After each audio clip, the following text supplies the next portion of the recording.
নমস্কার, সিম্পল রেসিপিজে সবাই স্বাগত। আজ বানাবো আম পাবদা। তো চলুন শুরু করা যাক। এই আম পাবদা বানানোর জন্য নিয়েছি 9 পিস পাবদা মাছ। মাছটাকে একটু লবণ, 1 টিস্পুন হলুদ গুঁড়ো, একটু কাঁচা সর্ষের তেল দিয়ে ভালো করে মেখে নিলাম।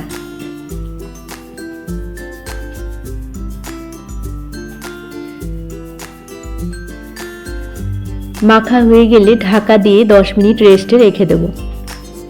একটা মিক্সিং বোলে নিয়ে নিলাম 2 টেবিল স্পুন কালো সর্ষে, শুকনো গুঁড়ো করে নিলাম।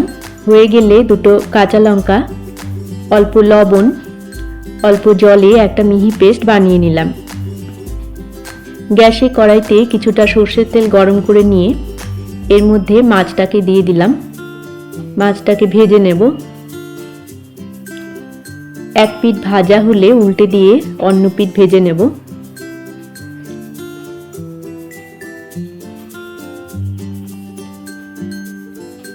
হয়ে গেলে তুলে রাখবো।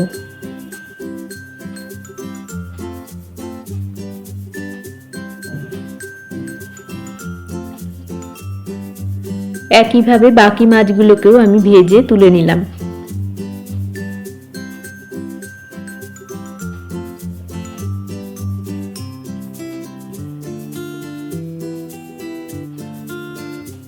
কড়াইতে অবশিষ্ট তেলে দিয়ে দিলাম 1 টিস্পুন 5 ফোড়ন, 2টো শুকনো লঙ্কা।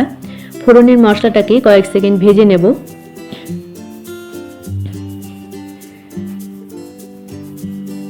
ভাজা হয়ে গেলে দিয়ে দেবো একটা কাঁচা আম, লম্বা টুকরো করে কাটা। আমটাকে মিনিট খানিক সময় একটু ভেজে নেব।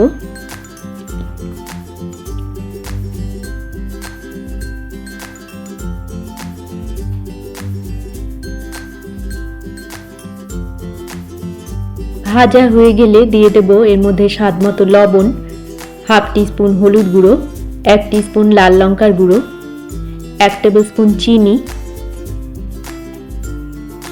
মিশিয়ে নিয়ে আরও 1 মিনিট ভেজে নেব।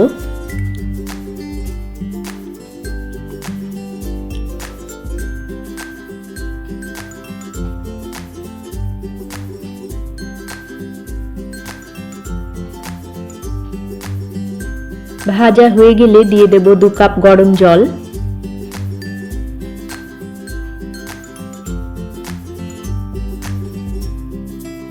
মিশিয়ে নিয়ে ঢাকা দিয়ে 4-5 মিনিট রান্না করে নেব।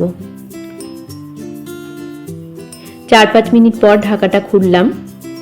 মিক্সিং জারের পেস্টটা দিয়ে দিলাম। মিক্সিং জার ধোয়া জল দিয়ে দিলাম।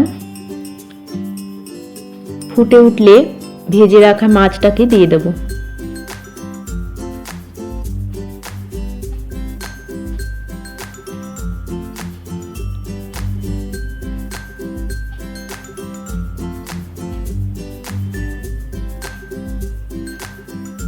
চারটে চেরা কাঁচা লঙ্কা দিয়ে মিশিয়ে নিলাম।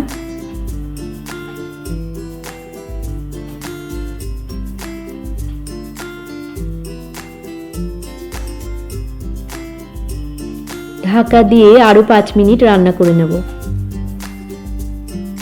5 মিনিট পর ঢাকাটা খুলছি। আমাদের আম পাবদা তৈরি। ফ্লেমটাকে অফ করে দেব।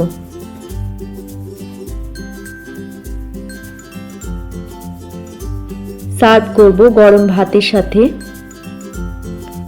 রেসিপি ভালো লাগলে আপনারাও এইভাবে বাড়িতে বানিয়ে দেখতে পারেন। আশা করি আপনাদেরও ভালো লাগবে। সবাইকে ভালো থাকার শুভেচ্ছা জানিয়ে আজকের মতো এখানেই শেষ করছি। দেখা হচ্ছে পরবর্তী পর্বে। ধন্যবাদ।